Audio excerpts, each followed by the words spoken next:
Minor అయినటువంటి ఒక అమ్మాయి గర్భవతి అయితే, ఆ గర్భవతికి తను ఇష్టపూర్వకంగా ఉంటే ఓకే. కానీ ఇష్టం లేకుండా ఉంటే అబార్షన్ చేయాలంటే చెయ్యనంటే ఎట్లాగా అంటోంది సుప్రీంకోర్టు.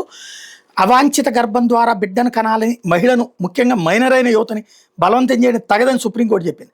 17 ఏళ్ల అమ్మాయట, 30 వారాల కడుపు ఉందట అమ్మాయికి. దానికి అబార్షన్ చేయమంటే డాక్టర్లు ఒప్పుకోలేదట. ఎందుకంటే ఈ అమ్మాయికి మరి పెళ్లి కాలేదు, కానీ కడుపు ఎట్లా వచ్చిందంటే పొడిగింటి కుర్రోడితో సంబంధం కారణంగా అమ్మాయికి గర్భం ధరించిందట. దాన్ని ఆమె గర్భం తొలగించాలని అబార్షన్ చేయమని అడిగితే చేయట్లేదని చెప్పేసి అడిగితే ముందు అబ్బాయి మీద కేసు పెట్టిన ఫోక్సో కేసు ఈ కాన్సెప్ట్ చుట్టూ నడుస్తోందట.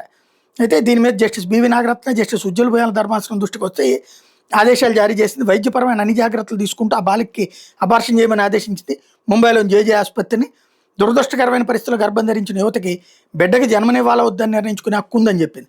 ఇష్ట ప్రకారంగా జరిగిన కలయిక వల్ల గర్భం వచ్చిందా లేక లైంగిక దాడి ఫలితమా అన్నది అసలు కేసుతో సంబంధం, అది వేరు, ఆ కేసు వేరు. దాని కారణంగా అబార్షన్ ఆపాల్సిన పని లేదు.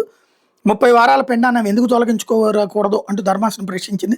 వైద్య నిపుణుల పర్యవేక్షణలో అబార్షన్ చేయించమని చెప్పింది. 30 వారాలంటే ఇప్పుడు 4 వారాలు 1 నెల, 5 నాళ్ళు అంటే 20, 6 నాళ్ళు 24, 7 నాళ్ళు 28, 7 నెలల 2 నెలల గర్భవతి. సాధారణంగా ఆ టైంలో అబార్షన్ చెయ్యరు.